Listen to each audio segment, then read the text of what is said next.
দিনকে দিন আমরা কেমন যেন আধে খেলে হয়ে উঠছি, তাই না? এই ধরুন, আজকে যুগের পর যুগ ধরে লঞ্চে বা ব্রিজে নদী পেরিয়ে সবাই কেমন দিব্যি কলকাতা থেকে হাওড়ায় পৌঁছে যাচ্ছিলাম। কিন্তু আমরা শুধুমাত্র নদীর নিচে টানেল দিয়ে মেট্রো রেল চালু হওয়ার অপেক্ষায় ছিলাম। শহর গ্রাম ঝেঁটিয়ে যে যেখানে ছিলাম, সবাই প্রথম দিন থেকেই ঠিক করেছি, কাজ থাকুক বা না থাকুক, আমাদের এসপ্ল্যানেড থেকে হাওড়া ময়দান কিন্তু যেতেই হবে। আর তা বাসে, ট্যাক্সিতে বা লঞ্চে করে গেলে চলবে না। এসপ্ল্যানেডে গিয়ে মেট্রোয় করেই যেতে হবে, আর সেলফি তুলে ফেসবুকে পোস্ট করতে হবে। তাতে সেই টিকিট কাউন্টারে যত লম্বা লাইনেই দাঁড়াতে হোক বা মারামারি করে এসকেলেটরে চাপতে হোক না কেন। ভাবতে পারেন, প্রায় 70% মানুষ এখন মেট্রোয় চেপে হাওড়ায় যাচ্ছে। বাকি 30%-এর মতো কেউ ভাবছে না যে সেই সব বাস, ট্যাক্সি বা লঞ্চের কথা, বা তারা না থাকলে এতদিন কি করে সবাই হাওড়ায় গেছে তাদের কথা। হঠাৎ করে মুখ ঘুরিয়ে নিলে বাস, ট্যাক্সি বা লঞ্চের সঙ্গে যুক্ত কয়েক হাজার মানুষদের কি হবে তার কথা, তাদের পরিবারের কথা। আজ তবে এই পর্যন্তই থাক, চাইলে ফিরে আসবো আবার এই আলোচনায়। কম বেশি পশুপ্রেমিক আমরা সবাই, অবশ্য স্থান, কাল এবং পশু পাখি নির্বিশেষে।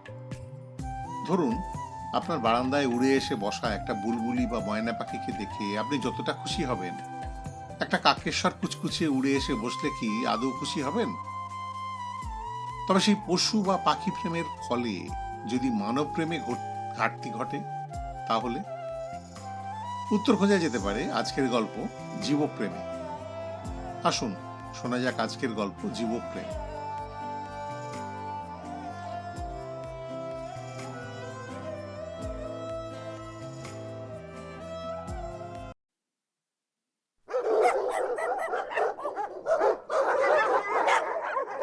বেলা প্রায় 11টা বাজে। দেখতে দেখতে পার্কের উত্তর পশ্চিম কোণের খালি ফুটপাতটাতে রোজকার মতো ভলু, কেলো, গজু, গোলু, নেড়ু, ফটকা, বালু, তেলু, ভঞ্জাদের জমায়েত শুরু হয়ে গেছে। কেউ বাদামি, কেউ সাদা কালো, আবার কেউ বা কুচকুচে কালো। কেউ খুশিতে ন্যাজ নাড়ছে, কেউ নিজের ল্যাজটা কামড়ে ধরার আশায় গোল গোল হয়ে ঘুরে চলেছে, আবার কেউ বা নিরাশ হয়ে ফুটপাতে মাথা তুলে বসে পড়েছে।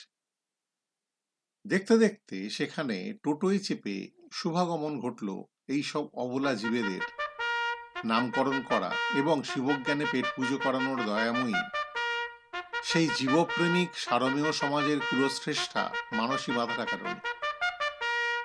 বলা বাহুল্য, তাকে দূর থেকে দেখতে পেয়ে সারময় কুলের সে কি উদ্দাম উল্লাস।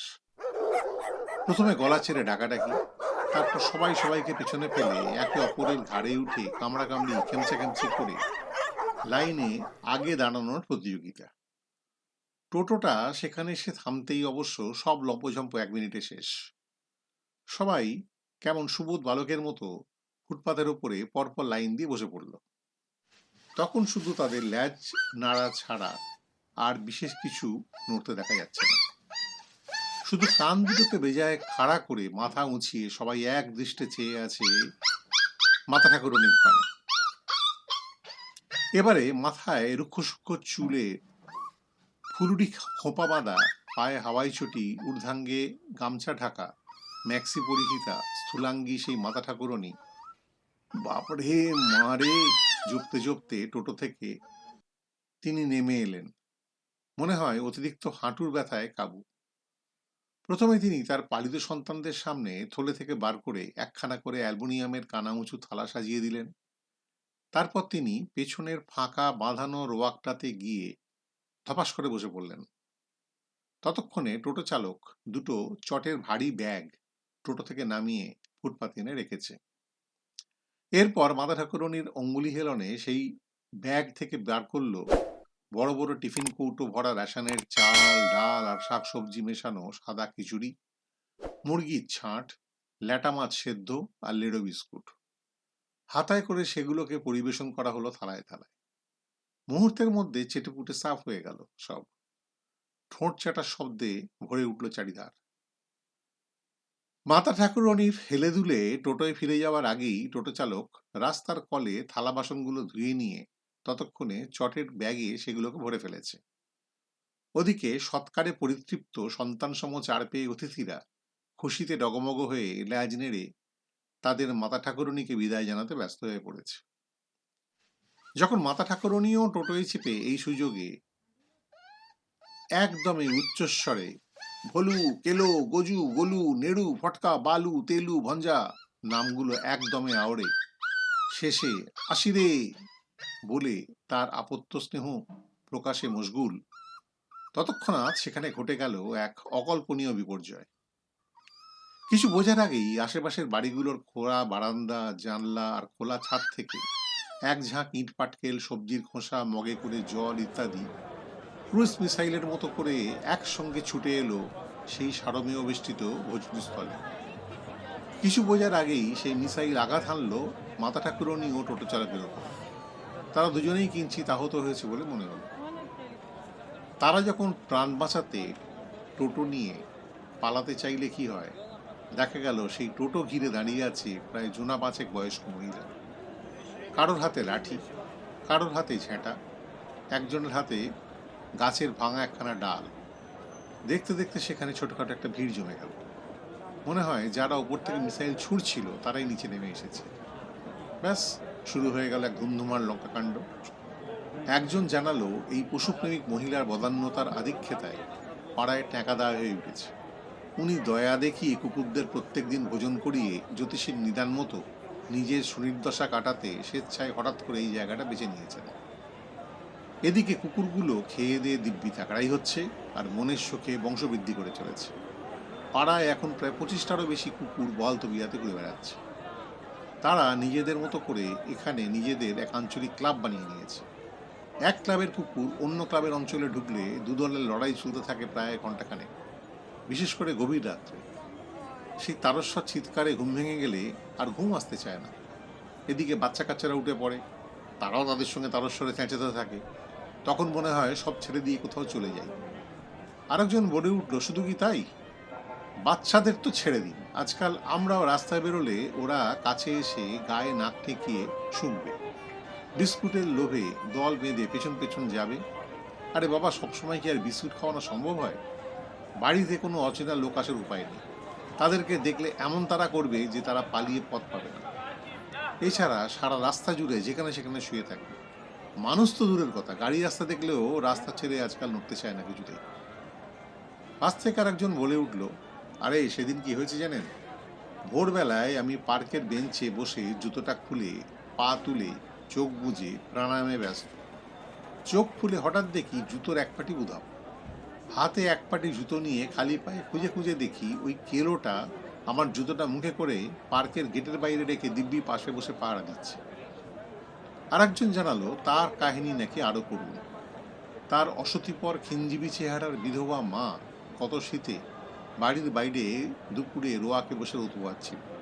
কোথাও কিছু নেই, হঠাৎ কোথা থেকে একটা কুকুর ছুটে এসে তার পায়ে এমন কামড়ে দিয়েছে যে পালাতে গিয়ে রাস্তায় পড়ে গিয়ে তার হাতের আঙুল আর হাঁটুর হাড় ভেঙে গেছে। হাসপাতাল থেকে ফিরে এসে হাতে পায়ে প্লাস্টার বেঁধে বাড়িতে তার প্রায় 2 মাস কেটেছে। তার সঙ্গে র্যাবিস ইঞ্জেকশন তো আছে। এরা কি সাংঘাতিক ভাবুন তো, কাল আপনাকেও তো কামড়াতে পারে, তাই না? এবার এক বৃদ্ধের পালা। তিনি নির্জক মন্তব্য করলেন, পশুপ্রেমিকদের বাঁধ ভাঙা চোখের জলের প্লাবনের মুখে পড়ে আজকাল পৌর সংস্থার তরফে খাঁচা গাড়ি নিয়ে সেই কুকুর ধরা ও নির্বীজকরণের প্রক্রিয়া সম্পূর্ণরূপে বন্ধ। সেই খাতে বরাদ্দ টাকায় যে কি হচ্ছে তা ভগবানই জানেন। ওরে বাবা, পালে পালে কুকুর যদি রাস্তায় ঘুরে বেড়ায় তো বনের বাঘ সিংহ কি দোষ করেছে? দেখতে গেলে ওরাও তো কেষ্টর জীব, ওদেরকেও শহরের রাস্তায় এনে ছেড়ে দেওয়া হোক। জীবপ্রেমের নমুনা স্বরূপ ওদের খিদে পেলে আমরা নয় পালা করে সকাল বিকেল এক একজন করে নিজেদেরকে জীবসেবায় আত্মনিবেদন করব।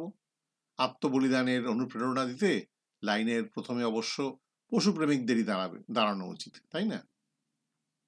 তাছাড়া এখন তো ব্যাঘ্র বাঁচা অভিযান চলছে, আমরাও সেই অভিযানে সামিল হতে পারি। এতে আমাদের মতো মূল্যহীন মেরুদণ্ডহীন অপদার্থ কিছু মানুষের সংখ্যাও কমবে। যেদিন ধরুন আমরা রাস্তায় বেরোতে পারবো না, সেদিন কমবে রাস্তায় এই কেলো ভুলোদের সংখ্যা। নর ও সারমীয় মাংসে যথেষ্ট পুষ্ট হয়ে বাঘসিংহীর বংশবৃদ্ধিও দ্রুত গতিতে ঘটতে থাকবে। যত্রতত্র ব্যাঘ্র শাবক ছুটোছুটি করবে না। খিদে পেলে ওরা বাড়ির পোষা হুলোমেনিদের ধরে ধরে জলখাবার বানাবে। সংখ্যাধিক্য হলে না হয় তখন ওদেরকে টোটোয় তুলে আদর করে বনে জঙ্গলে ছেড়ে দিয়ে আসা যাবে। তবে ততদিন পর্যন্ত আমরা কিন্তু আমাদের এই পাড়ায় এসে কাউকে সারমেয় সেবা করতে দেব না। যার ইচ্ছে হবে সে তার পালিত সন্তানদের টোটোয় চাপিয়ে নিজের বাড়িতে নিয়ে গিয়ে আদর করে ভাত মেখে পায়েস মেখে গরজ করে খাওয়াতে পারে। এখানে রাস্তা নোংরা করে পশুপ্রেম দেখানো চলবে না। বৃদ্ধের কণ্ঠস্বর এবার কঠিন শোনালো। এবার তিনি নিদান দিলেন, এখন থেকে রাস্তায় বেরোলে সবাই যেন হাতে একখানা লাঠি বা গাছের ভাঙা ডাল নিয়ে বের হয়। ততক্ষণে টোটোর মুখ বেজার করে বসে থাকার পর রাস্তায় নেমে এলেন মানসী মাথাটাকারণী। পরনে ম্যাক্সিটাকে হাঁটু অব্দি তুলে তিনি গলা তুললেন, তবে আপনারাও শুনে রাখুন, কেউ যদি খাঁচায় করে একটা কুকুরকেও এখান থেকে ধরে নিয়ে যায় তবে আমি এখানে দাঁড়িয়ে গায়ে কেরোসিন তেল ঢেলে আগুন দেব, আর আমার মৃত্যুর জন্য দায়ী থাকবেন আপনারা। হ্যাঁ, আপনারা। আপনাদের বাড়িতে যখন হাট থেকে কুকুরছানা কিনে নিয়ে এসে পালেন তখন কি হয়? এরা যদি নেড়ি না হয়ে spitz, retriever, spaniel, hound, Alsatian, German shepherd হতো, তাহলেও কি আপনারা ওদের উপরে এতটা নির্দয় হতে পারতেন? আপনাদের মতন ভদ্রলোক আমি অনেক দেখেছি। আপনারা আসলে ভীষণ স্বার্থপর, আত্মকেন্দ্রিক শ্রেণীর মানুষ। নিজেরটি ছাড়া আর কিছুই বোঝেন না। এই বলে তিনি টোটোওয়ালাকে উদ্দেশ্য করে বললেন, এই কানু, ওদেরকে ডেকে গাড়িতে ওঠা। আমি ওদের সঙ্গে করে নিয়ে বাড়ি যাব। আমার একতলার বন্ধ করে রাখা ফ্ল্যাটটাতেই ওরা থাকবে। কিছু বোঝার আগেই দেখা গেল ফুটপাতের ধারে দাঁড়িয়ে ল্যাজ নাড়তে থাকা ওই ভলু, কেলু, গজু, গলু, নেড়ু, ফটকা, বালু, তেলু, গঞ্জারা এক ছুটে এসে টোটোয় উঠে পড়ল। তাদেরকে পাশে বসিয়ে বেজার মুখে বিরক্তি ভরে বলে একটা ঘৃণাত্মক শব্দ করে বাড়ির উদ্দেশ্যে রওনা হয়ে পড়লেন পশুপ্রেমিকা মানসী মাথাটাকারণী। এই আনন্দে তার চার পেয়ে সঙ্গীরা সমস্যারে ডেকে উঠল হেউ হেউ করে। তাতে তাদের খুশি প্রকাশে কোনো কার্পণ্য ঘটল না। জীব সকল আর জীবপ্রেমিককে পিঠে চাপিয়ে ধীরে ধীরে দূরে মিলিয়ে গেল টোটোটা। জানাবেন গল্পটি শুনে কেমন লাগলো। ভালো লাগলে নিশ্চয়ই লাইক, শেয়ার, কমেন্ট ও বেল আইকনটি টিপে চ্যানেলটি সাবস্ক্রাইব করতে ভুলবেন না। সবাই ভালো থাকবেন, সাবধানে থাকবেন, আর হ্যাঁ, গল্পের বিষয়টা নিয়ে পারলে একটু ভাববেন, আর আপনার ভাবনা আমাকেও জানাবেন। আজ বিদায় নিলাম। কোনো এক সাপ্তাহিক আসরে আবার দেখা হবে নিচে গল্প চ্যানেলটিতে। নমস্কার, টাটা।